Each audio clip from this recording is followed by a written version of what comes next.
সেনাপতি জাহাঙ্গা হুজুর। এ কি করেছো আমার রাজ্যের হাল? আমার রান্না করা বিরিয়ানি খেয়ে তুমি করেছো কি হাল? এখন আমি ঘুম থেকে উঠে কি খাবো তোমাদের বাল? কে খেয়েছে সেই বিরিয়ানি, আমার রান্না করা বিরিয়ানি? জনাব বন্দি করো তাকে। পারবো না মহারাজ, কেন পারবে না, কেন পারবে না? আমি কি তোমাকে বেতন দিয়ে রাখিনি? এখনো 3 মাসের বেতন বাকি রয়েছে জাহাপনা। কে বলেছে? এত বড় মিথ্যা অপবাদ আমার প্রতি কে দিয়েছে? আমি তো প্রত্যেক মাসের বেতন তোমাকে দিয়ে দিই। কে বলেছে এক্ষুনি বলো, তোমার গর্দান নিয়ে নেব আমি।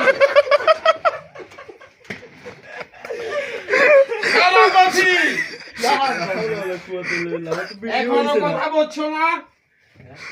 কে বলেছে তোমাকে মিথ্যা অপবাদ আমার প্রতি দিতে? জয়নাল দিয়েছে। কেউ